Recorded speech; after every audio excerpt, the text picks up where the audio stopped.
Salam alaikum, Zul, bonsoir. Les critères pour évaluer la monstruosité des actes barbares, des crimes contre l'humanité, des crimes de guerre, ne sont pas les mêmes pour toutes les victimes. Ce sont des machins réglables selon que vous apparteniez à une communauté ou à une autre, à une religion ou à une autre, à une culture ou à une autre, à un peuple ou à un autre. Et c'est ainsi, avec beaucoup de confort et une conscience qui bombe le torse, que les chevaliers bayards de l'indignation élitiste, ces Don Quichotte de la morale, ces trébuchets des valeurs humaines, dont la compassion et l'humanisme sont calibrés à la tête de la victime, sont parfaitement à l'aise, la conscience douillettement assoupie, dans le conformisme inséminé où ils barbotent allègrement. Rien ne les interpelle, ni ne les confond dans la pratique sélective de leur indignation. Ils sont parfaitement en harmonie avec leur conscience quand ils taisent les atrocités commises contre des peuples entiers, les Palestiniens, les Ouïghours, les Rohingyas, quand des communautés entières sont décimées, chassées de leurs terres, quand ils sont traités en infra-humains. Et le pire est quand ils soutiennent les bourreaux contre leurs victimes au nom de valeurs et d'autres. Quand ils adhèrent au politiquement correct qui consiste à installer des huis clos pour étouffer les carnages, les cris des suppliciés, détourner les regards de ce que subissent ces peuples opprimés, meurtris, broyés dans une indifférence générale, laborieusement entretenue, avec les moyens les plus sophistiqués d'une propagande qui se dit de la communication, ou pire encore, de l'information. Ce qui se passe en Palestine, encore une fois, une énième fois avant la prochaine et inéluctable fois, est tellement significatif à cet égard. Un peuple incarcéré dans le déni de ses droits les plus élémentaires, privé de toute dignité, de toute possibilité de recours, face à un occupant qui ne cache ni son racisme, ni son communautarisme, ni le caractère théocratique de sa propre entité, ni sa détermination à prendre par la force et tous les formidables moyens dont il dispose, le très peu qui reste aux Palestiniens. Un Israël qui a le mérite de ne rien cacher de ses intentions, qui a réussi à réduire en peau de chagrin les territoires palestiniens, à les enfermer dans des prisons à ciel ouvert, à les traiter comme des bêtes, à les humilier, à les rabaisser, à les ravaler, à les tuer. Et quand ils s'avisent de résister, de façon souvent désespérée, en tout cas tout à fait disproportionnée, face à une armée ultra sophistiquée qui dispose des moyens de pouvoir vitrifier toute la région, alors c'est toute la communauté internationale bien pensante qui les qualifie de terroristes. Les Palestiniens sont très seuls et leur malheur est que leurs pires ennemis sont ceux qui se disent leurs frères, leurs coreligionnaires. Mais dans leur cœur, aux Palestiniens, comme une promesse ancestrale, une lancinante profession de foi n'en finit pas de résonner en leur tréfonds. Un jour viendra, juste cela, Un jour viendra. Un jour viendra. En Algérie, même si les atrocités ne sont pas comparables, bien sûr, et même si la communauté internationale se permet de temps en temps le luxe de murmurer quelques vagues soutien à la résistance des Algériens, le syndrome de la solidarité internationale frelatée est toujours prégnant. Oui, on murmure bien, par-ci, par-là, quelques vaines paroles de soutien au peuple algérien, quelques vagues admonestations à la mafiocratie qui a pris le pays en otage, mais sans plus. Le régime algérien n'aurait jamais pu se maintenir à la tête de ce pays sans la connivence active de ses protecteurs occidentaux, sous le fallacieux prétexte de la raison d'État. C'est dire que les peuples opprimés ne peuvent compter que sur eux-mêmes et aussi sur leur solidarité les uns avec les autres pour lutter tous ensemble contre ces forces noires qui précipitent l'humanité tout entière contre le mur.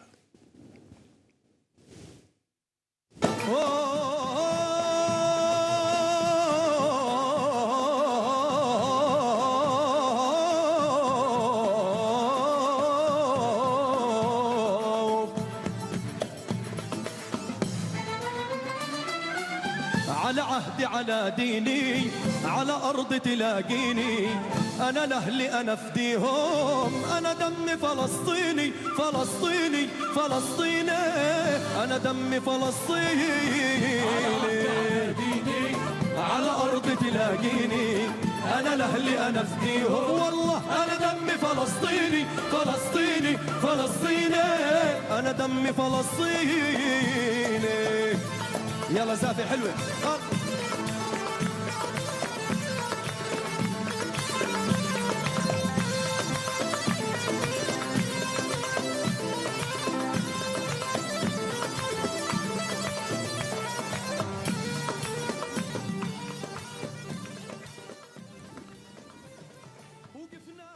Aïd, Hirak et Palestine.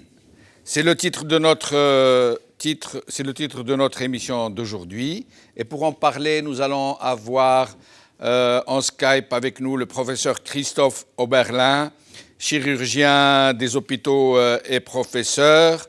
Et après lui, donc, nous allons essayer de joindre Michel Sibony, membre de l'Union juive française pour la paix.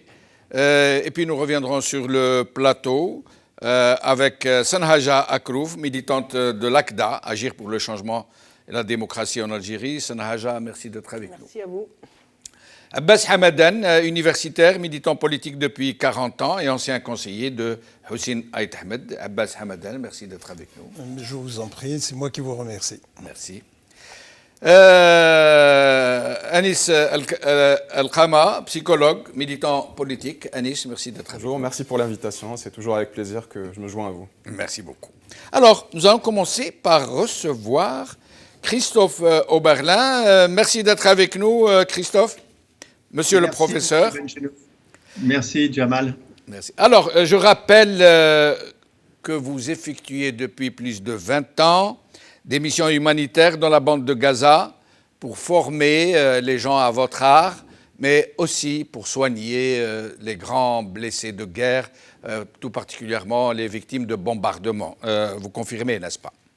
Tout à fait, oui. On vous surnomme le chirurgien de Gaza. C'est les Palestiniens qui vous donnent ce surnom très amical. Alors, dites-nous un peu d'abord votre sentiment général sur ce qui se passe là-bas. Bah, écoutez, mon sentiment général est évidemment la tristesse. J'ai eu encore cet après-midi au téléphone mes amis de Gaza et il est clair que pour eux, en tout cas, ils le disent, une nouvelle guerre est en cours, a été déclenchée. Et comme souvent, on se venge sur Gaza. Des événements ont lieu ailleurs et c'est sur Gaza que les bombes tombent. Actuellement, la situation est une situation qui est contrôlée. Mais les Israéliens rétorquent qu'ils réagissent à Gaza parce que comment on appelle ça, des petites roquettes, des roquettes, des roquettes ont été envoyées contre Israël et c'est normal donc d'après eux qu'ils réagissent contre Gaza. Alors là, on change un petit peu de sujet. Disons que la question n'est pas d'après eux. La question, c'est que dit le droit international. Et depuis bien maintenant 3 mois, depuis très exactement le 5 février 2021, la Cour pénale internationale, les juges ont émis une décision judiciaire concernant la situation dans l'État de Palestine. Vous voyez, je vous montre ici ce document. Et ce document, eh bien, la Cour pénale internationale, c'est-à-dire 123 pays membres de cette Cour, ont considéré que la souveraineté palestinienne s'exerçait sur la Cisjordanie, Jérusalem-Est et Gaza. Autrement dit, il y a 2 structures étatiques qui sont reconnues internationalement et notamment pénalement. Et tout ce qui se passe à Jérusalem-Est, eh bien, se passe en territoire occupé de manière tout à fait officielle, juridiquement. Et donc, les bagarres et puis les morts et puis les drames qui ont lieu à Jérusalem-Est concernent l'ensemble des Palestiniens, toutes factions confondues. Et donc, c'est une guerre qui a lieu actuellement entre Israël et l'ensemble de la Palestine. Donc la question n'est pas de savoir s'il y a des réactions proportionnées ou disproportionnées. La question est, selon le droit international, selon les décisions récentes de la Cour, eh bien qu'il y a un territoire occupé, qu'il y a une population qui est victime, comme vous l'avez rappelé, de crimes de guerre épouvantables, et que donc la résistance palestinienne, eh bien la résistance, y compris la résistance armée, fait partie des moyens de la résistance et de l'émancipation des peuples. Là, un fait assez significatif, c'est que lorsque l'on perd pied et que la démocratie perd pied, on se venge en utilisant la guerre. Vous voyez, on passe à un autre registre. Et un élément assez significatif, c'est que le premier immeuble qui a été détruit à Gaza, eh bien, c'est celui qui abriterait les bureaux de Khalil El-Aya, qui était le chef de file du Hamas pour les élections qui viennent d'être annulées. Donc, on voit que finalement, eh bien, la guerre maintenant a pris la place de la politique et c'est tout à fait dommage. Et qu'en est-il des revendications des associations palestiniennes auprès de la Cour suprême israélienne en faveur des familles juives? Qu'en est-il réellement? Est-ce que vous pourriez nous faire un petit topo? Parce que les gens ne comprennent pas ni le tenant, ni les aboutissants d'ailleurs, par ailleurs. Aujourd'hui, plus que jamais, tout est parfaitement clair depuis cette décision du 5 février. C'est-à-dire que la Cour suprême israélienne, on le savait depuis longtemps, est totalement discréditée. Mais surtout, aujourd'hui et plus que jamais, depuis cette décision, toute décision de la Cour suprême israélienne est considérée en droit comme nulle et non avenue, puisque Israël n'a pas autorité légitime, n'a pas la souveraineté sur le territoire, nommément de Gaza, de Jérusalem-Est et de la Cisjordanie. Donc, la Cour suprême est discréditée depuis longtemps, et je peux même vous dire en avant-première qu'une plainte en bonne et due forme par les avocats accrédités à la Cour pénale internationale sur le dossier palestinien va être déposée ces jours-ci, nommément contre les juges de la Cour suprême. Le dernier mot? Le dernier mot, c'est que une guerre est engagée et que la réaction, si vous voulez, militaire qui se passe depuis Gaza est une réaction de type mouvement de libération et une guerre est engagée. Aujourd'hui, c'est la guerre qui fait rage et ceci a bien été mentionné par Fatou Bensouda, la procureure de la Cour pénale, qui a communiqué hier et qui a bien mis en garde les belligérants contre la possibilité de crimes de guerre sur les 3 territoires qu'elle a indiqués. Autrement dit, chacun de ces crimes va être enregistré et sera étudié, fera partie du dossier à la Cour pénale. Et ces dossiers, vous le savez, sont ouverts sur 3 registres. Les victimes de la guerre de 2014, le crime de colonisation, et aujourd'hui ce qui se passe aujourd'hui à Jérusalem-Est fait partie du crime de colonisation, et enfin les marches du retour, et espérons que les bombardements qui existent aujourd'hui eh bien, vont s'arrêter rapidement et ne feront pas l'objet d'un quatrième dossier. Alors, avant de vous libérer, Christophe Oberlin, je vais vous lire 2 titres de la presse française. L'un de l'AFP, rien que ça, et l'autre, c'est pas la presse française, mais un tweet de M. Manuel Valls, ex-Premier ministre français. Alors, sur l'AFP, écoutez bien, hein, ça vaut son pesant de bombes. Pluie mortelle de roquettes sur Tel Aviv, frappe musclée d'Israël sur Gaza. Donc on assiste à la prose habituelle de ces médias, mais là encore, on a dépassé le stade de la prose, on a dépassé le stade de la propagande, on a dépassé le stade des erreurs de certaines ONG qui confient à la Cour suprême israélienne des dossiers palestiniens, ce qui les fait sortir immédiatement du champ d'investigation de la Cour pénale internationale. Donc on a dépassé tout ça. On est aujourd'hui à un stade qui est le stade judiciaire, et il ne fait pas de doute que des demandes d'audition, voire des mandats d'arrêt vont être émis.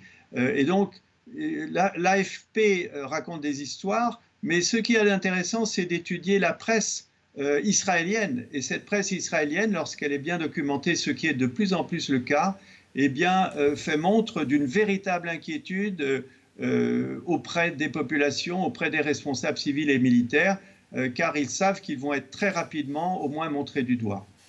Merci Christophe Oberlin, au plaisir de vous retrouver, peut-être ici même sur nos plateaux. Merci beaucoup Christophe Oberlin.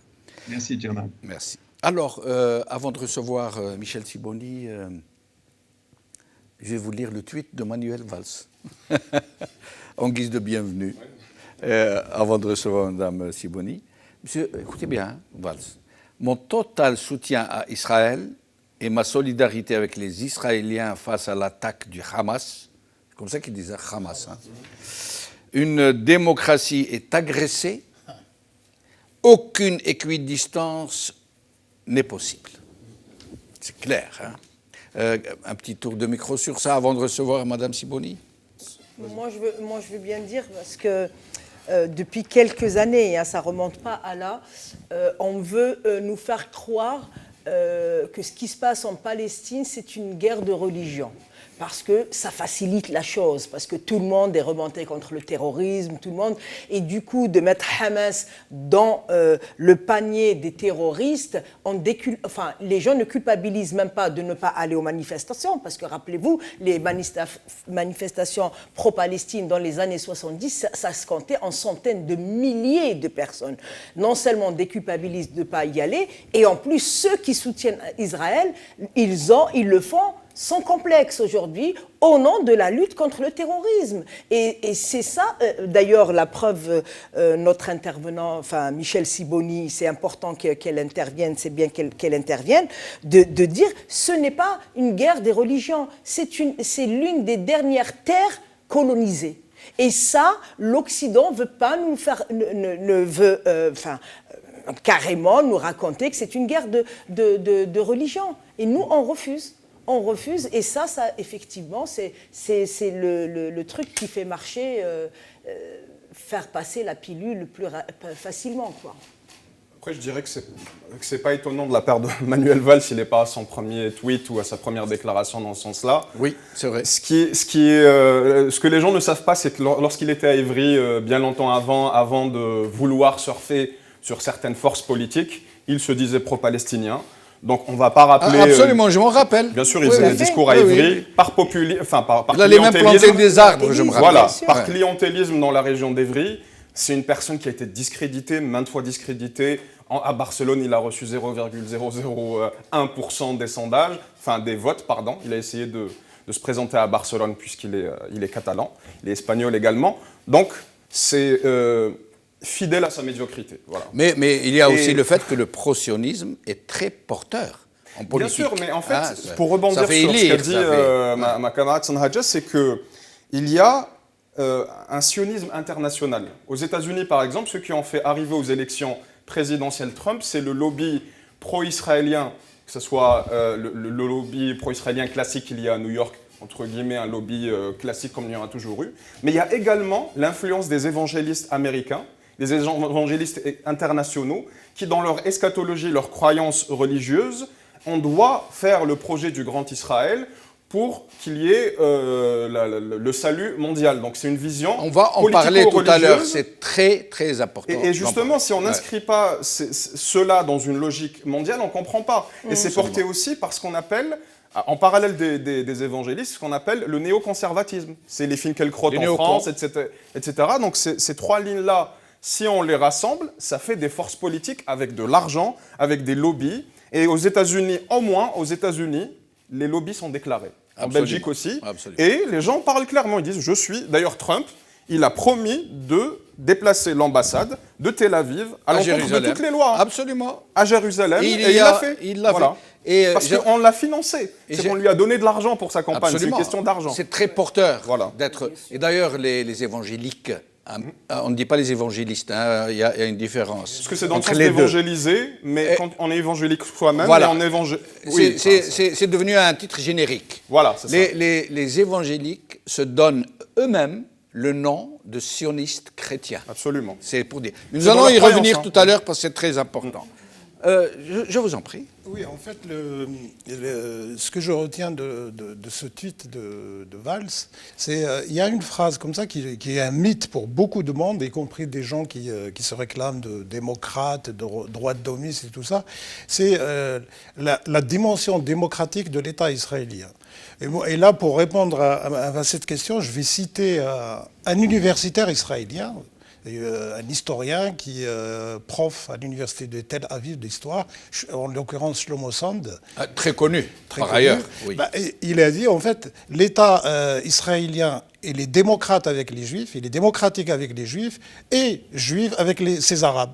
Voilà. Donc c'est un peu rappeler C'est très cela. clair. C'est très, très C'est vrai clair. qu'au sein de la société israélienne, en tant que société, il y a une vraie démocratie. Bien sûr. Mais à l'endroit des Palestiniens, ce sont des infra-humains.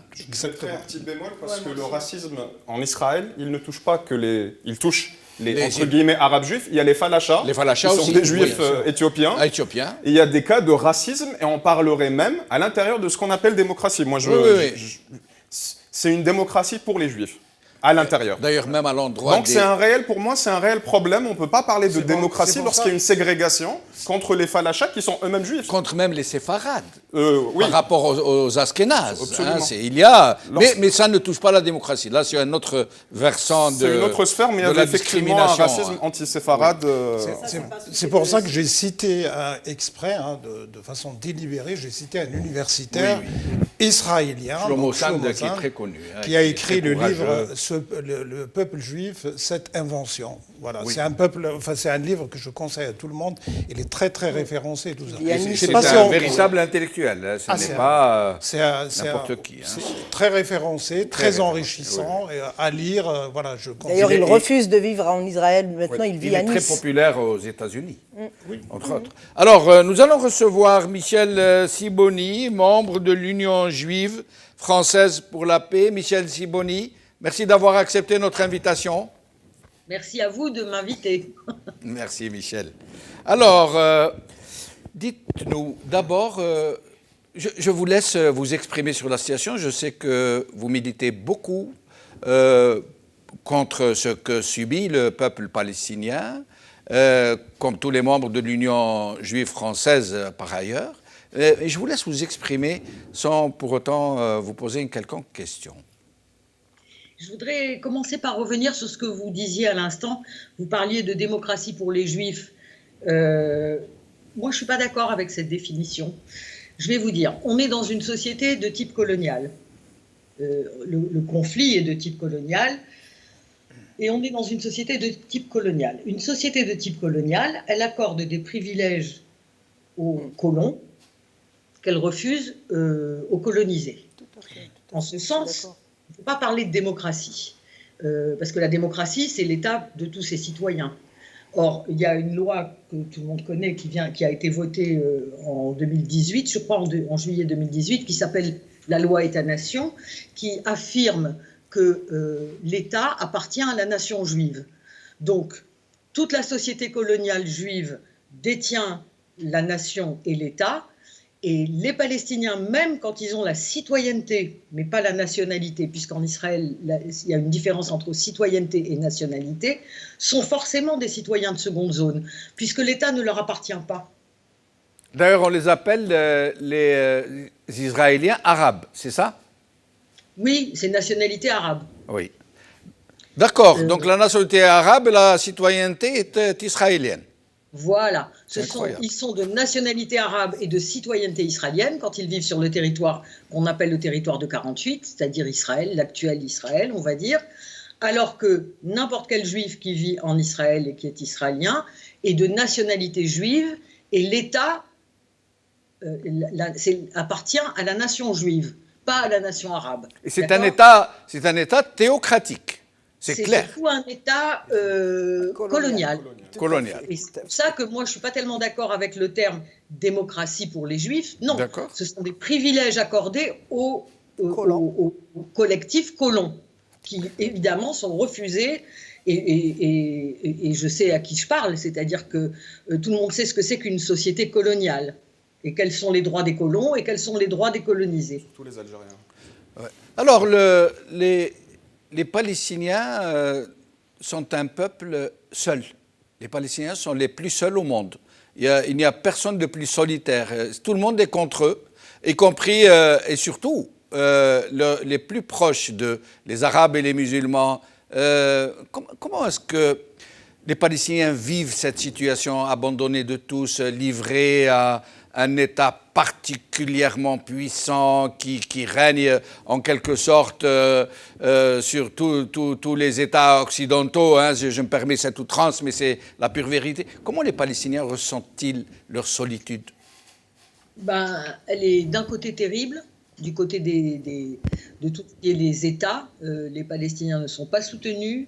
Et le monde est en train d'assister à la dissolution du droit international, en fait, c'est-à-dire il n'y a plus de droit international puisque on est dans l'incapacité de l'appliquer, dans l'incapacité et dans la non-volonté de l'appliquer à Israël.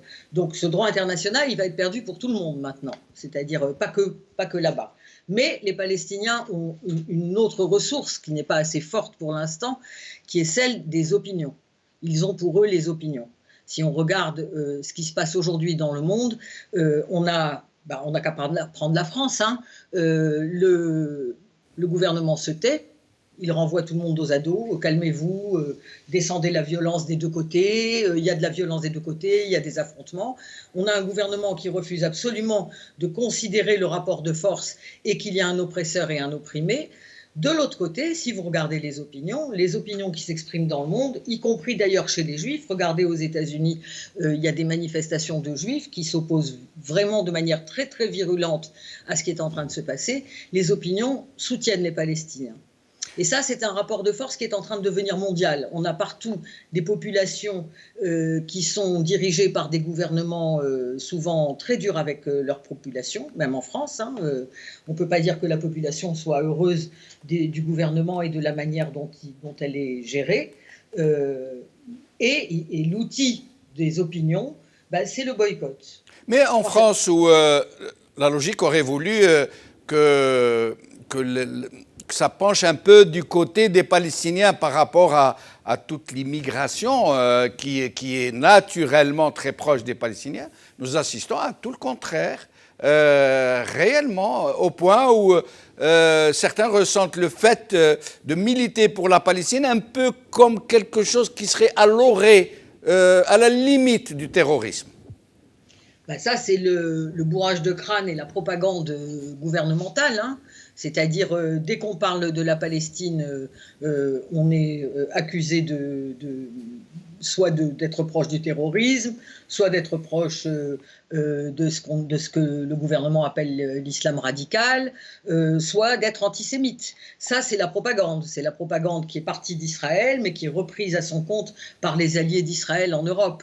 Mais si vous regardez ce qui se passe, il y a un mouvement fort de soutien dans les opinions.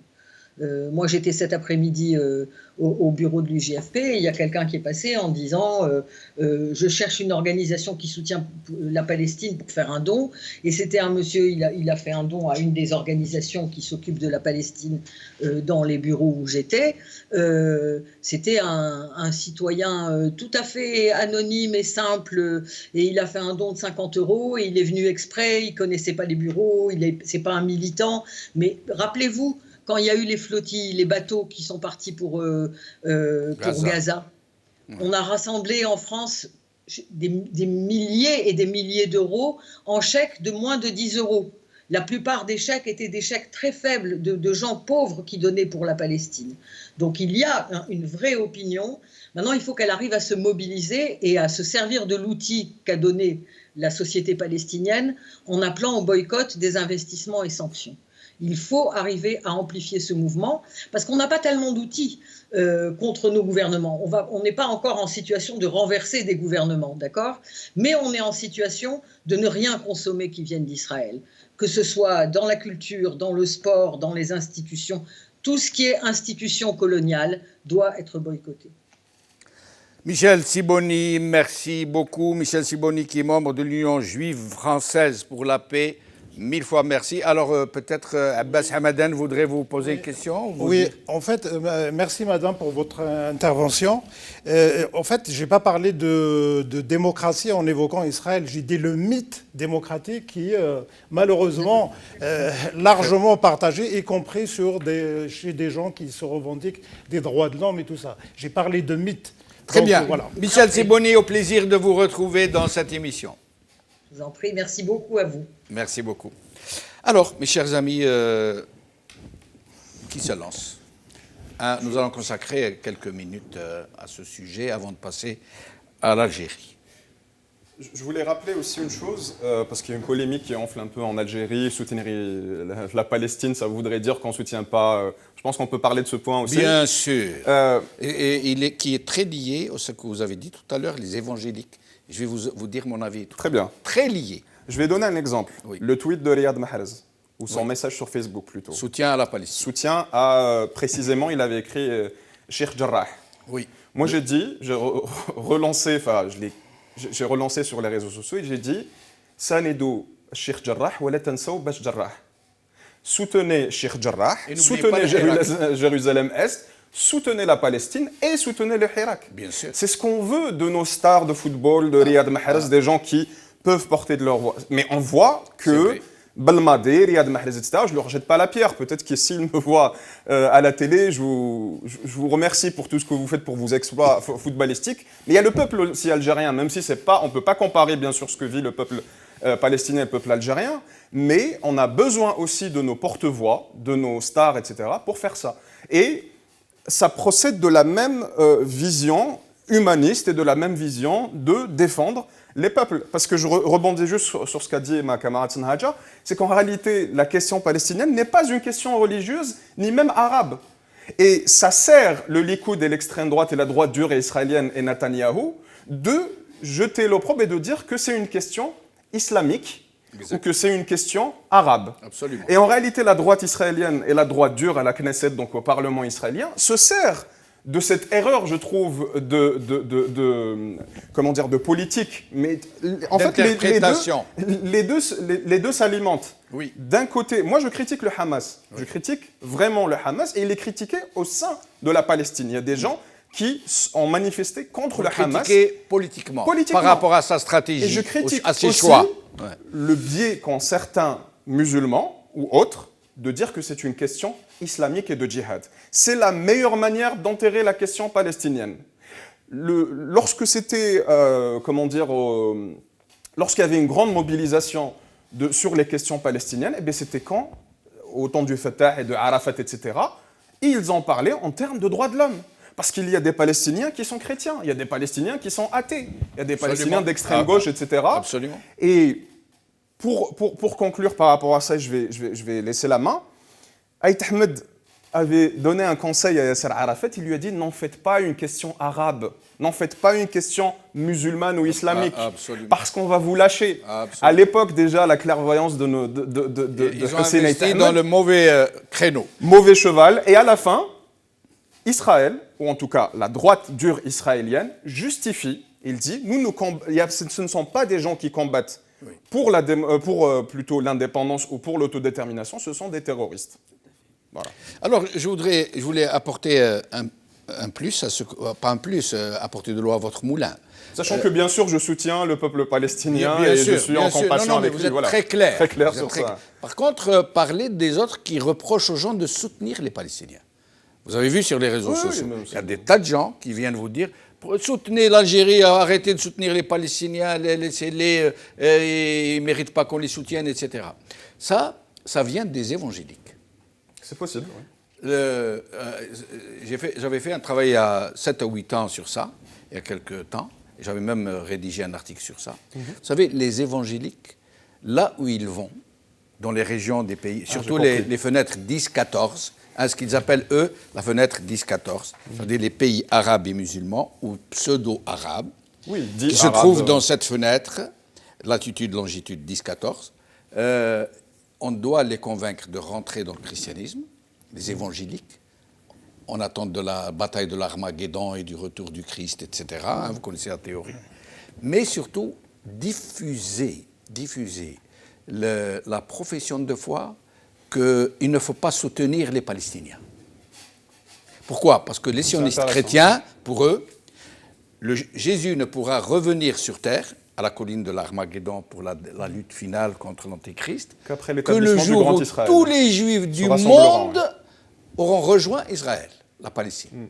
Tant qu'il y aura un seul Juif qui manquera à l'appel, Jésus ne reviendra pas, selon eux.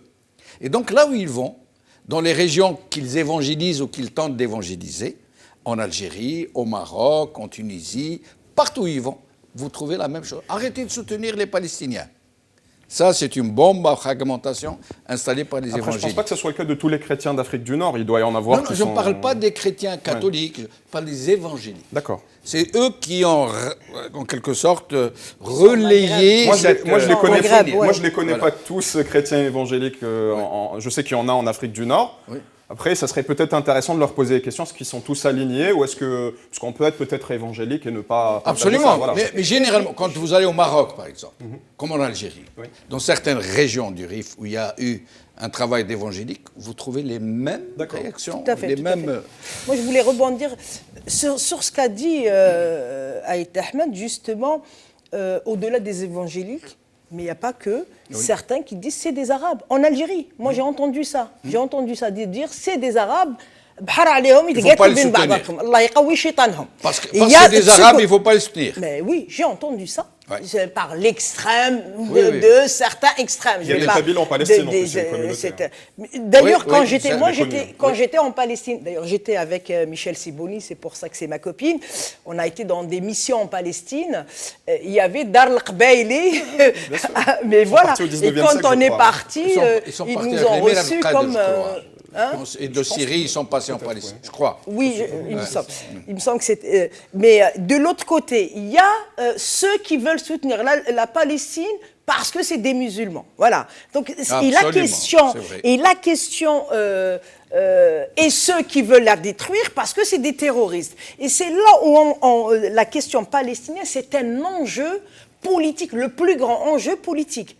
Le plus grand, parce que ça centralise plusieurs débats. Ça centralise nous, on revendique le combat Palestine, comme elle a dit, je souscris exactement ce qu'elle a dit Michel, anticolonial, pour la justice. Moi, je me serais battue pour les Chiapas, je me suis battue pour les Chiapas, je me suis battue pour les Rifins al Maghreb, j'ai soutenu mes amis marocains, et je soutiens les Palestiniens parce qu'ils sont colonisés. Et donc, tant qu'on les maintient dans ce truc, les terroristes, les Arabes, les machins, Ah, et c'est clair qu'ils sont perdants dans toute l'histoire et beaucoup y gagnent. Beaucoup y gagnent et je conclus parce que sinon on va faire, peut-être on va passer sur certains qui marchandisent sur le dos de la Palestine. Je pense au gouvernement algérien. Je pense au gouvernement. Et de ces relais. Mais bien qui sûr. Aujourd'hui appellent à soutenir la Palestine. Mais bien sûr. Et ceux-là qui, de façade, ils savent jouer sur la sensibilité. Ils alimentent le côté religieux arabe. Absolument. Contre le côté Pour berbère. diviser les Algériens. Mais bien sûr, Voilà. mais bien sûr. Et ceux-là, ils ont une responsabilité. Parce que ceux-là même, ce même pouvoir-là qui joue cette carte, il fait des affaires avec Israël. Et comment Et dire les affaires Il a avec des Israël. relations avec le Mossad. C'est connu, ça. Et donc, il ne vient pas mettre le feu sur une question qui est sensible en Algérie. Et on l'a vu, le début du Hirak, des milliers de drapeaux palestiniens. D'ailleurs, ça a été, quand ils ont interdit l'emblème Amazigh, on a dit... Il a le même droit, l'emblème Amazigh, que palestinien, parce que c'est des emblèmes de la justice contre le Hagra, contre le colonialisme. Et c'est ça que j'ai envie de dire. Ne nous culpabilisez pas parce qu'on se bat pour la Palestine. Moi, je me bats pour la Palestine, mais je me bats pour l'Algérie. Si je me bats pour l'Algérie, c'est pas contre le pouvoir parce que Wismou Mohamed Ben Mohamed, c'est parce que c'est un pouvoir injuste. Je me bats pour la Palestine parce que c'est un pouvoir colonial. Et pour moi, c'est le même combat. Algérie, Palestine, c'est le même combat. Évidemment, comparaison n'est pas raison. Bien sûr, moi j'étais en Palestine et je peux vous dire, quand ils déclarent le couvre-feu à 11h du matin, avec leurs chars, ils tirent, vous savez qu'est-ce qu'ils font? Moi, j'étais à Jenin, à Jérusalem, à Gaza et tout ça. Et à Jenin, je me rappelle très bien, ils s'amusaient à tirer sur les réservoirs d'eau. Les bâches d'eau, oui. ils je sais pas comment je le dis. C'est du sadisme. Eh bien oui, et c'est à sadisme. 11h du matin. Et c'est là, j'ai envie de dire à ceux qui pensent que les Palestiniens ne méritent pas notre soutien. Les Palestiniens sont dans ils ont tout l'argent de l'ONU. Il y a un fantasme autour de ça. Oui. J'ai été et j'ai vu, et je témoigne. C'est des prisonniers dans une grande prison à ciel ouvert qui se ferment 3-4 fois par jour. Alors allez vivre en Palestine pour sentir ce que ce peuple ressent. En fait, la question qui est très très vive, hein, faut-il soutenir la Palestine ou pas? Donc, avant de répondre à cette question, j'aimerais rappeler un peu les responsabilités sur le drame, la tragédie que vit le peuple palestinien, les crimes de guerre qu'il subit depuis de façon très très répétée, hein, dislocation du territoire et tout cela. Moi je parlerai de 3 responsabilités historiques. La première responsabilité, c'est la Grande-Bretagne. Il faut rappeler un peu ce fait historique parce que 1897, il y a eu le premier congrès juif mondial, sioniste mondial. C'est à Bâle en Suisse. Donc c'est là où ils ont décidé de créer un État palestinien. Ils ont lancé ce projet-là. Un État juif. Un État juif. J'ai dit palestinien, oui, c'est un lapsus. Oui.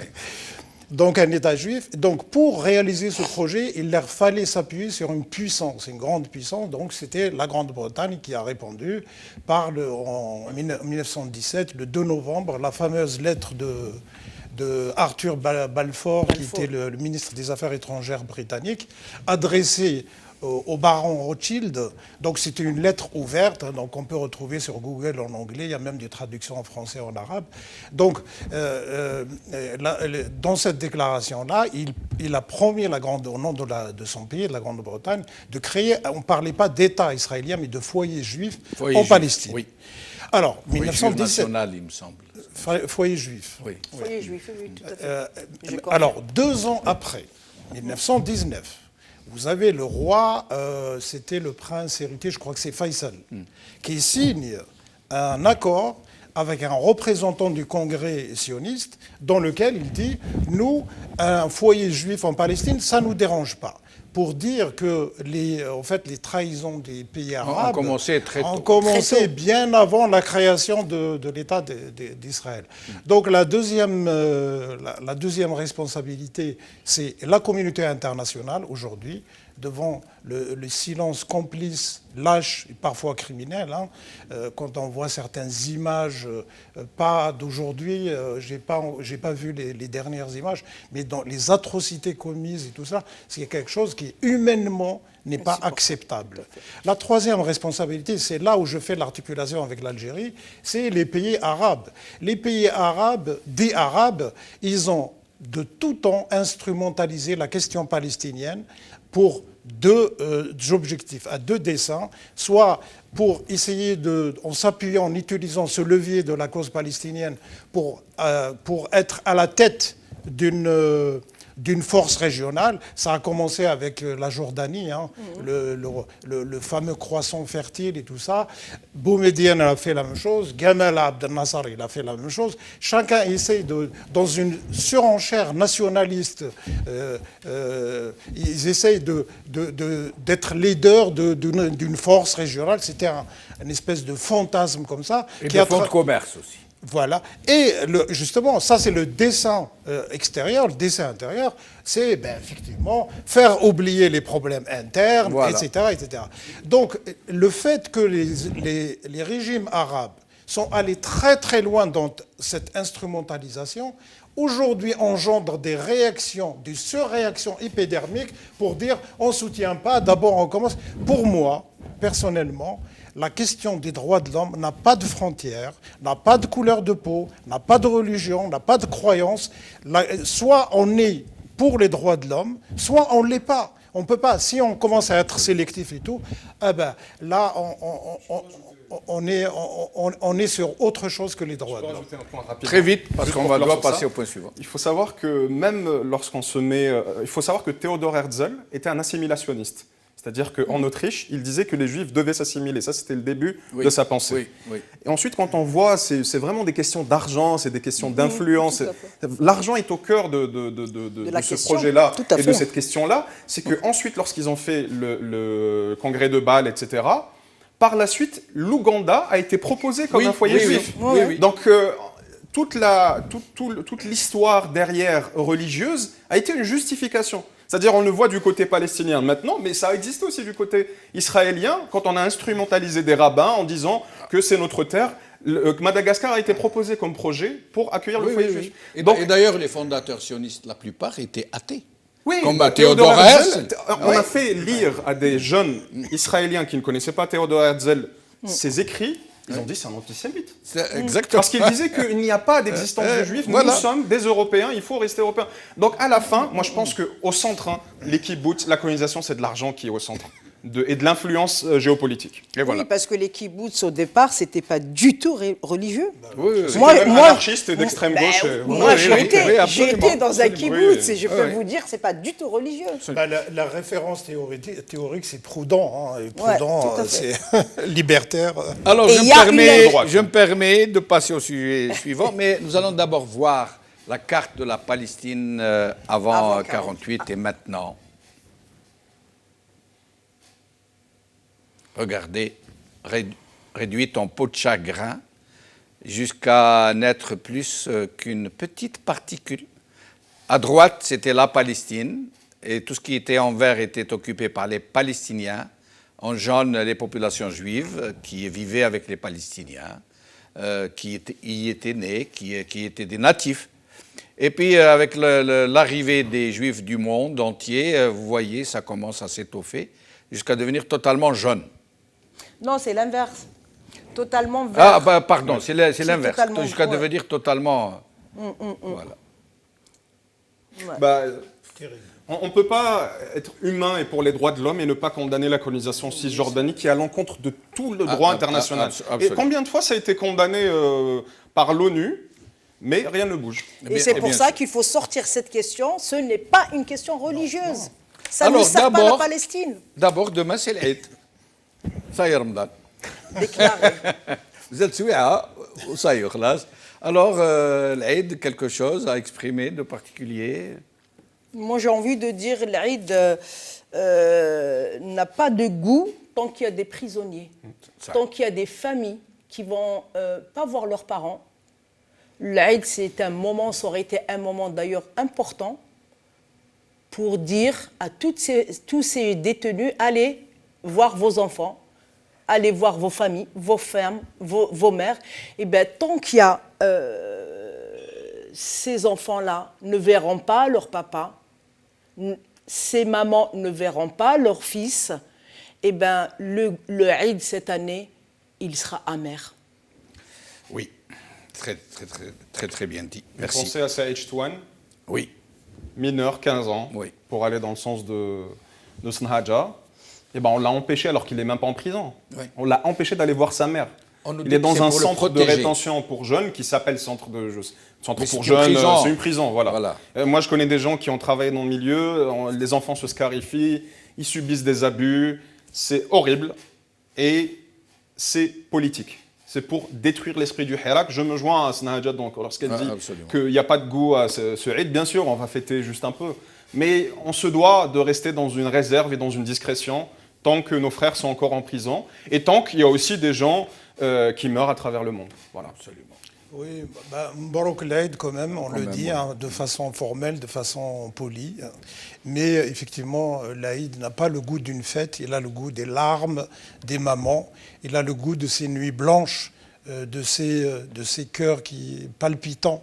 Voilà, donc il n'y a pas de joie, il n'y a pas de truc, mais on dit quand même bonne fête l'Aïd à tout le absolument. monde. Voilà. Merci beaucoup. Et puis surtout, bonne continuation pour le Hirak, quoi.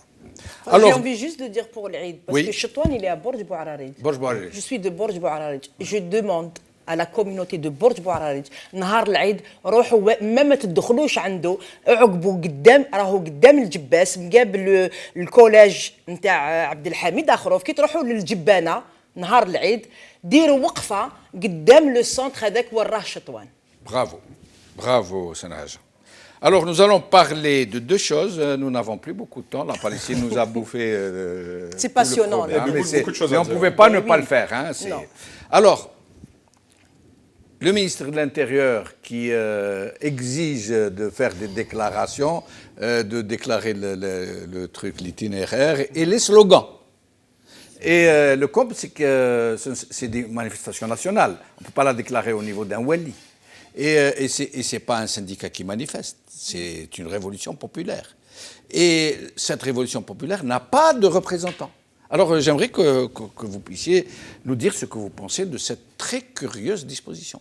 Alors, elle est non seulement curieuse, mais elle est contre la Constitution qu'ils ont eux-mêmes, la Constitution non légitime. Il y a M. Abdelghani Badi, qui est un avocat connu qui a écrit un message disant que ça ne respecte même pas la Constitution qu'ils ont eux-mêmes fait récemment. Tu peux rappeler peut-être la Constitution, qu'est-ce qu'elle dit? Justement, sur cette question-là, Abdelghani Badi dit que le régime déclaratif C'est tout ce qu'elle nouveau, prévoit. c'est tout ce qu'il prévoit. Elle ne prévoit pas de dire les slogans, elle ne Absolument. prévoit pas de désigner des Trois responsables, représentants, etc. ceci, Donc, cela. donc même leur loi illégitime, et même dans leur illégitimité en tant que telle, en tant que responsable, parce que nous ne le reconnaissons pas, ils n'arrivent pas à être logiques, à avoir un minimum de cohérence. C'est dire la déliquescence, le délitement de l'intelligence à l'intérieur. C'est-à-dire ils sont même encore plus de ne pas être légitimes, ils ne sont même plus malins, ils ne sont même plus cohérents. Franchement, ça n'augure pas de belles choses. Hein. Je pense que le logiciel répressif va vraiment s'abattre et que c'est un message pour dire ils veulent justifier à tout prix la violence, et j'espère que vendredi prochain, nos frères en Algérie sauront rester dans Silmiya, qui a toujours été notre arme, et j'espère qu'il n'y aura pas de débordement, parce que ce mardi, c'était extrême. Moi, j'ai suivi ils ont mis minute le par paquet. minute. Ah oui. Ils ont mis le paquet, ils ont pris des gens à la gare Ara d'Alger. Ah des bon gens qui passaient, Oui, oui. qui n'allaient pas forcément au Hirak. Le préventif. De préventif, ils ont pris à peu près tous les jeunes qui avaient dans la gare à une heure précise à l'arrivée d'un train. Donc, faisons attention et toujours c'est le meilleur. Alors, pour apporter de l'eau à votre moulin, encore une fois, qu'est-ce qu'ils disent? D'abord, ils posent des conditions absolument irréalisables. Il n'est pas possible de déclarer une manifestation dans ces conditions. Pour les raisons comme ça, il n'y a pas de représentant, c'est pas possible de déclarer les slogans, et même si je lui déclare le slogan, il va l'accepter. Et si on dit un autre slogan dans la manifestation, il y a quelqu'un qui... Et puis quelqu'un qui sort. Et alors qu'est-ce qu'ils disent? Le non-respect de ces procédures, celles qu'ils édictent, constitue une infraction aux yeux de la loi et de la Constitution, ce qui dénue la marche, d'ailleurs je ne sais pas ce que ça veut dire dénue, ce qui dénue la marche de tout caractère légal et implique un traitement en conséquence. Ça veut dire qu'ils sont en train d'annoncer la répression. Mais c'est un message aussi pour les officines étrangères et pour les ambassades. Voilà, bon, à mon avis, c'est un message pour les ambassades et pour les... Ils veulent dire que ça les dérange pas d'avoir des manifestations. On leur a donné un cadre et ils le respectent pas. C'est ce qu'ils veulent dire en fait au final. Oui, mais et justifier après la répression. Le problème, si demain le Hirak va sortir en masse, et si demain, le prochain vendredi, même les wilayas qui n'ont pas rejoint jusque-là le Hirak le font, qu'est-ce qu'il va faire le régime? Réprimer. Mais il ne peut pas se permettre. Il ne peut même pas se permettre de donner la troupe. La troupe est constituée à 60% d'appelés. Il n'est pas sûr de sa troupe. On le sait. Il n'est pas sûr. Il a peur de donner la troupe, de peur qu'elle ne puisse se retourner contre lui et que ça nous fasse un truc à la portugaise. Ah oui. Ça, ouais. À votre avis, alors, qu'est-ce qui va se passer? En fait, le régime, personnellement, il ne m'étonne plus. On baigne dans la médiocrité totale, dans l'incohérence totale. Et essayer de comprendre quelque chose qui est illogique, incohérent et tout, ça accélère le processus de la folie. On devient fou. Donc c'est pour ça que moi je dis qu'il faut faire fi de cette déclaration-là complètement absurde, parce que ce genre d'autorisation peut exister, mais de façon déclarative, dans un état de droit. Oui. Dans un état de droit, on informe l'autorité locale, le préfet ou sous-préfet ou autre, qu'il y a une manif, on lui donne l'itinéraire et tout. C'est pas pour avoir l'autorisation, c'est juste pour valider l'itinéraire. Parfois, l'itinéraire peut poser des problèmes de circulation ou autre et tout. Mais on n'est pas dans un état de droit. Les manifestations sont faites justement pour remettre en cause tout ce système-là qui est illégal, qui ne respecte pas ses propres lois, sa propre constitution, et qui bafoue quotidiennement les conventions qu'il a ratifiées et tout ça. Donc, essayer de comprendre pourquoi ils ont dit ça et tout, c'est la même chose. Hein. Depuis quelques années, le pouvoir, j'ai l'impression qu'il a perdu, pour aller dans ton sens, ils ont perdu, ils avaient des gens intelligents, ils avaient des gens malins, donc qui avaient de la culture, une culture politique et tout. J'ai l'impression qu'il ne reste pas beaucoup de monde. C'est pour ça qu'on nous sort des Dahdouh 1, Dahdouh 2, c'est ce truc-là, mais c'est des choses qui n'existaient pas, qui ne pouvaient pas avoir ce niveau de médiocrité il y a une quinzaine. Comme l'a dit Anis, on dirait qu'ils font exprès d'être idiots. C'est une incompétence absolument crasse, c'est incroyable. On dirait qu'ils n'arrivent pas à se sortir de l'esprit des années 90. En fait, le départ de ce qu'on appelait la boîte noire, quand il y avait, comment il s'appelle, le général, après son de Tiaret. Belkher, merci. Cardinal. Le cardinal Belkher, c'est un véritable, c'est quelqu'un qui c'est un stratège. Ouais. Donc sa mort, moi je disais aux amis à l'époque, sa mort, je lui dis, c'est le début de la fin du système. Ils ont plus, même au niveau des détournements de l'argent, blanchiment et tout, l'Arbi Belkher, il installait dans les capitales stratégiques, il plaçait des gens qui étaient très compétents dans le blanchiment des banquiers, des financiers. Aujourd'hui, c'est, même au niveau de la corruption, les méthodes utilisées, c'est shkara. Donc tout, il y a un affaissement. Shkara ou le bagara. Les lingots d'or aussi. Les lingots d'or de Yahya.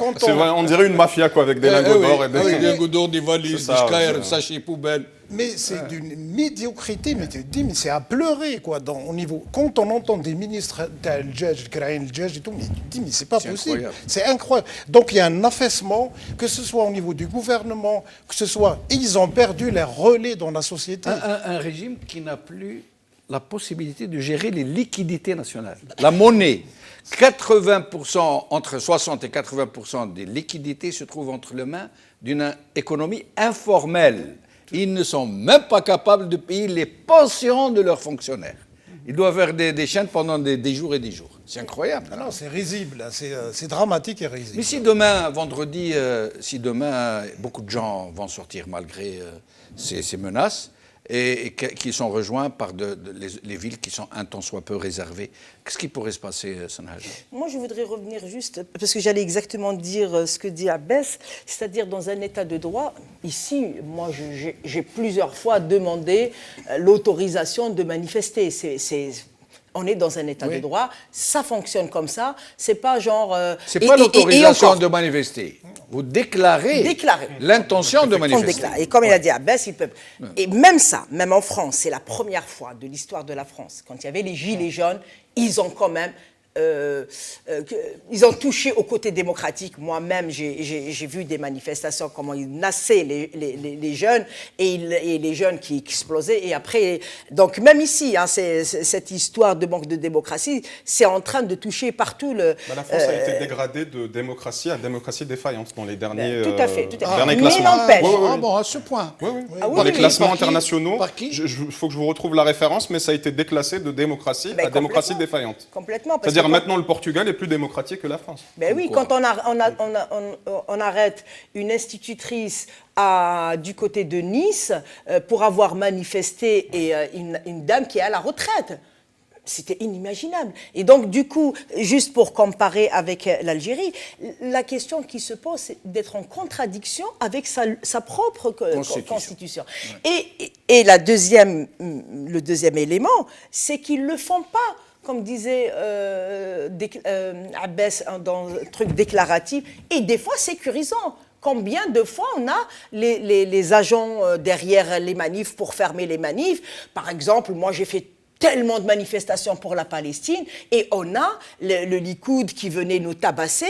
Il y avait des interventions des agents des services de l'ordre de la police qui intervenaient. Donc je ne dis pas que la police française elle est démocratique et tout ça, mais il y avait en tout cas cet état d'esprit qui est en train de se dégrader en France, moi je l'avoue. Mais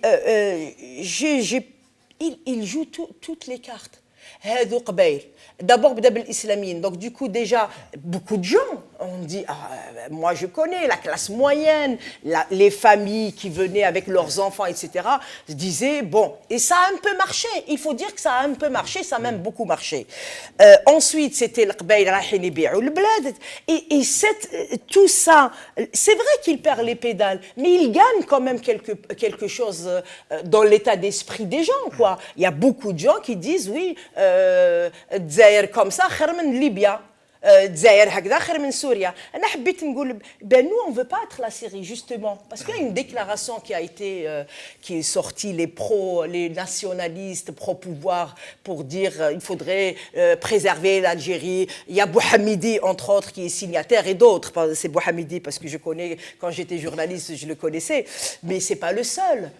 Et qui dans le texte disait nous ne voulons pas être la Syrie. Nous ne voulons pas être la Syrie. Parce que justement la Syrie, الشعب خلى البلاد وتهرب وراهم طلالبة في تونس وطلالبة في الجزائر وفي المغرب وفي باريس. Toutes les portes نتاع باريس, porte de Montreuil, toutes les portes de Paris, سوريين, أساتذة, أطباء خرجوا والبوفوار قعد. Justement ما حبيناش نكونوا لا سيري. احنا كنا حبينا نكونوا الجزائر ديمقراطية ماشي تاع الشكاره وهما يخرجوا. Alors, au sujet du classement. Je vous ai trouvé ce Democracy Index 2020. Alors, non, moi, Hussein m'a dit que c'est de Economist. Economist, oui. Voilà. C'est ça, oui. C'est au sujet des libertés individuelles par rapport au Covid. Oui, mais en fait, c'est un classement d'indices. Bien sûr. Mais ce que disait Sanhaja, j'ai vu aussi ce qui se passait pendant les Gilets jaunes. Il y avait des gens éborgnés, il y a des gens qui ont été... Il y a quand même une montée de répression. Et si on ajoute à ça... comme disait De Gaulle, un quarteron de généraux en retraite, avec la dernière déclaration sur la valeur actuelle, la France s'africanise, quoi. C'est incroyable. On parlait de France-Afrique, mais au final, ça c'est dans un jeu... Des militaires d'actifs qui sont en activité, qui participent à une déclaration d'ingérence directe dans le politique. Bah on dirait les généraux contre De Gaulle dans les... Et d'habitude, quand il y a une petite atteinte à la laïcité, c'est le tollé général. Mais là, le tollé a été plutôt gentil. Hein. Oui, bon, En la fait, là, laïcité on a- est instrumentalisée aussi. Eh oui, évidemment. On aborde une question, c'est la question de la doctrine sécuritaire, parce qu'il y a plusieurs écoles. Là, la nouvelle doctrine sécuritaire en France, qui a pris toute sa dimension avec les dernières années avec Macron, elle est en train d'être enseignée un peu partout pour être reprise. Parce qu'en fait, il y a deux attitudes qu'on veut quand on veut instaurer ou maintenir l'ordre.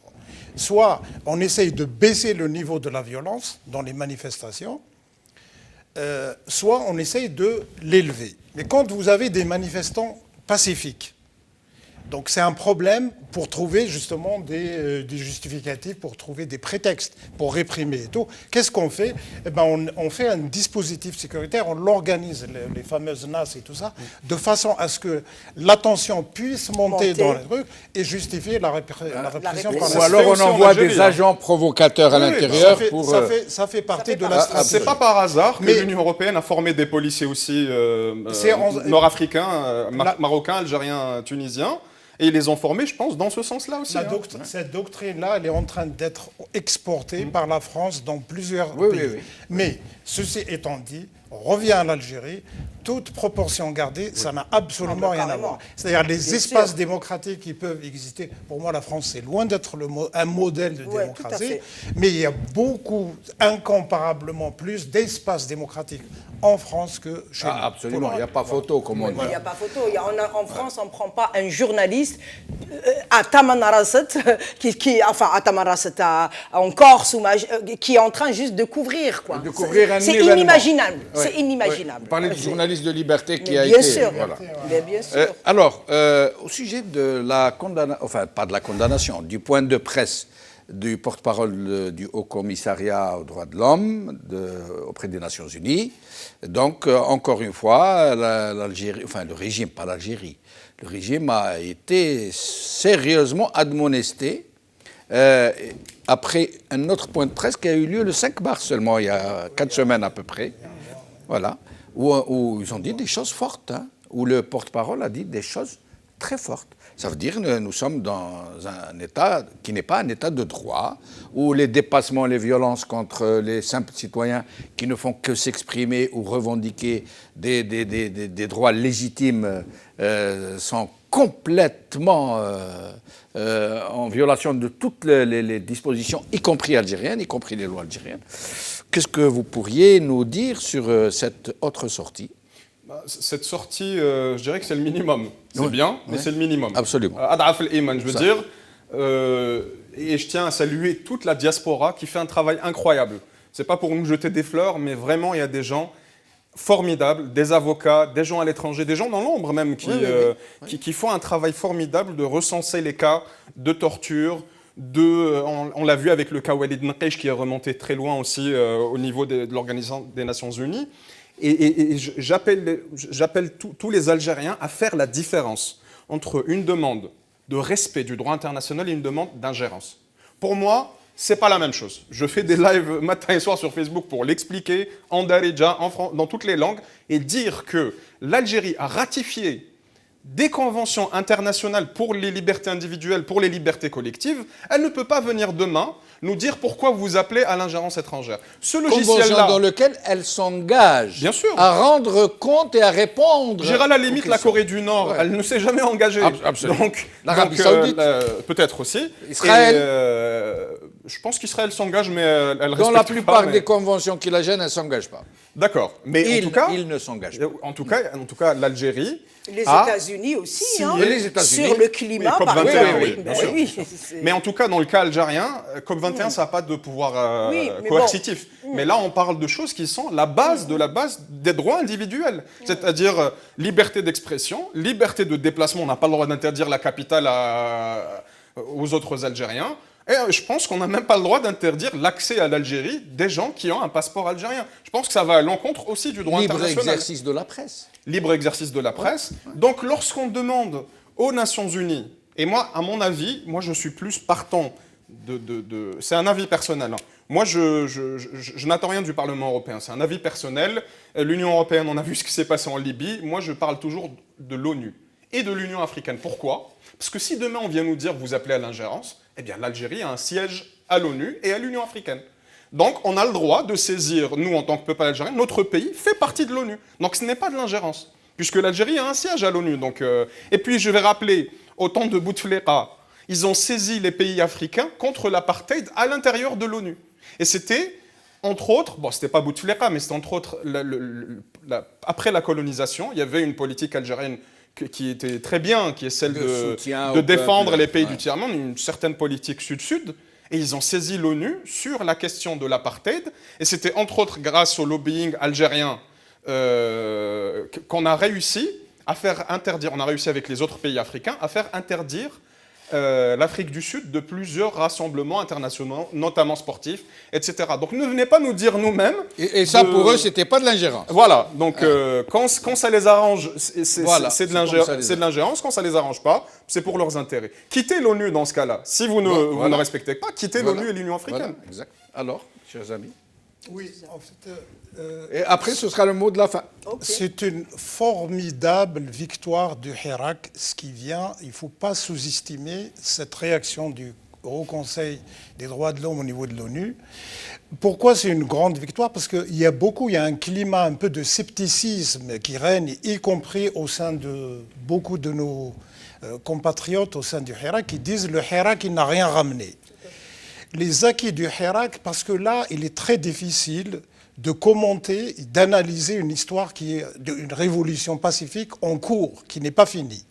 Mais cela ne nous empêche pas de rappeler que le Hirak a permis aux Algériens de se parler, de mieux se connaître. De mieux, quand on voit aujourd'hui les choses qui se passent sur le terrain, la Silmiya, l'Union et tout ça, c'est pas parfait, mais c'est des avancées extraordinaires. La maturation politique. Quand vous entendez aujourd'hui des citoyens parler de conventions des droits de l'homme, des conventions internationales, de parler des libertés démocratiques et tout, c'est-à-dire des sujets, des thématiques qui étaient l'apanage de certains militants, hein, des vieux militants comme nous, des marginalisés. Comme toi, Oui, voilà, comme moi. Comme toi. Tout est relatif. Voilà. Donc c'était l'apanage de quelques militants comme ça. Aujourd'hui, c'est Shara qui est plus...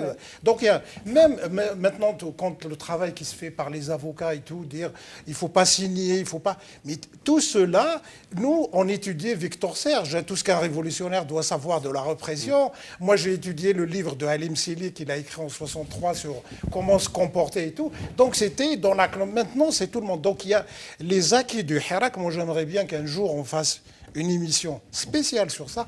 C'est extraordinaire. C'est une bonne Alors, idée. justement, ce qui vient de se passer là, parce que, pourquoi je dis que c'est une formidable victoire? Parce que le pouvoir, il n'a jamais accordé une once d'intérêt à ce que pense le peuple algérien pour lequel il a tout le mépris du monde.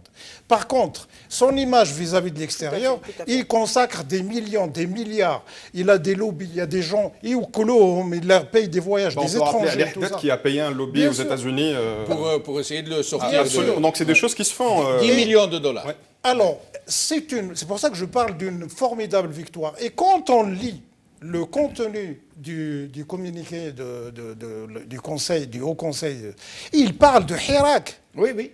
Donc il reconnaît, l'ONU que reconnaît le Hirak. Mais on ne se rend pas compte que c'est une victoire diplomatique extraordinaire. Un peu comme le FLN a été reconnu au sein de l'ONU quand on a combattu contre la colonisation. Tout a une importance, je le dis sans aucune démagogie. Hein. Donc il parle du Hirak, il parle de torture. Et quand on parle de torture, attention, la torture c'est un crime à part. Il est différent de atteinte aux libertés, de répression. La torture, c'est un droit absolu. Qu'est-ce que ça veut dire? Un droit absolu? Dans le jargon des juristes, on dit que c'est un droit absolu. D'accord. Ça veut dire quoi? Que rien ne peut le justifier. Ah, on ne peut pas dire je le torture pour sauver des vies. Ce qu'on appelle le droit absolu. C'est un droit universel. C'est-à-dire que l'Algérie, elle a signé la Convention internationale de 84, ratifiée à l'époque de Hamarouche en 89. Donc l'Algérie, elle a signé. L'Algérie, elle peut attaquer la Suède. Par exemple, si la Suède, il y a des atteintes des actes de torture, eh ben, l'Algérie, elle peut, le tribunal de Sidi Mohamed peut condamner l'État de la Suède qui a commis des actes de torture contre des citoyens suédois. Et bien de même, la Suède, elle peut, le tribunal de Stockholm peut juger des actes et tout. C'est pour ça qu'on parle d'universalité. C'est une formidable victoire et je rappelle et je termine, je crois que c'est le mot de la fin. Oui, absolument. Donc, on termine que une révolution pacifique populaire comme la nôtre, comme le Hirak, ce n'est pas un sprint, c'est un marathon. Nous avons affaire à une dictature qui est ancrée, qui est enracinée, il y a des enjeux extraordinaires. Voilà. Donc, il faut tenir encore. La victoire viendra, Inch'Allah. Voilà. Inch'Allah. Alors, Sanhaja, 3 minutes maximum, que j'ai arraché par force. Non, mais je vais pas dire ce qu'ont dit mes camarades. Je souscris. C'est juste, j'aime bien le dire بالعربية نتاعنا. C'est-à-dire l'ONU هذه. لو كان ما كانش هذو اللي يحميو شوية parce que tout est relatif. Moi, je suis d'accord. Mais heureusement راهم هنا. لو كان هذوك الفلسطينيين راهم كلاوهم وداروهم سردين. heureusement راهم يخافوا شوية يقدموا ينحيوا بقاو هذوك 2-3 نقطات ولا كون هذوك النقطات وكل راحوا. Et c'est la même chose pour l'Algérie, et c'est la même chose pour la Tunisie, et c'est la même chose. La Libye, ça a été catastrophique. Évidemment que ça a été catastrophique parce qu'ils ont été défaillants, parce que les intérêts ont dépassé. Nous, ce qu'on veut, on est contre l'ingérence. أنا واحدة من الناس ما نقبلش يجيني رومي ولا إنجليزي يقول لي كيفاش تفوتي ولا على من تفوتي. والله يدخل البلاد يدير لي كيما أنا في فلسطين ضد حماس بصح كي حماس ربحوا يا خويا جيتي كونتر الناس اللي قالوا حماس ما همش ملاح. Ils sont discrédités maintenant, Hamas. Oui, non, Anna, je suis contre Hamas, mais je veux dire avant. Parle du moment du vote, quand ils ont été élus, eh ben. Je préfère qu'ils soient discrédités par les Palestiniens que par l'Américain ou le Français, les Gaulois. Donc voilà, donc c'est ça, nous sommes contre. Moi j'ai envie juste, pour un appel, أنا نعاود ونقول ما تقدروش تعيدوا يا ناس برج بوعراريج والطفل مو تبكي في البرج وهو في الجزائر وهو يبكي في البرج. جو فو دوموند ديروا وقفه قدام لو سونتر راهي على طريق جبانه تاع برج بعراريج كي تروحوا للجبانه صباح ووقفوا ولو كان 2 minutes, c'est un acte militant. Deuxième appel politique, il y a une manifestation le samedi, ce samedi à 15h à Barbès pour soutenir le peuple palestinien. Nous avons le devoir d'être présents ce samedi. Merci Sanhaja Akrouf, merci professeur Oberlin, merci Michel Siboni, merci Anis El-Kama et merci Abbas Hamadan. Merci à vous chers amis d'avoir suivi cette émission. Sahaf Torkum, Aïdkum Mabrouk Ghadwa. Nous serons avec vous demain et après-demain, on va travailler. Et surtout, ما تنساوش حاجة اللي دائما نقولوها بس قد ما نقولوها ما قلناهاش قد ما يلزم. سلمية خاوة بقوا على خير.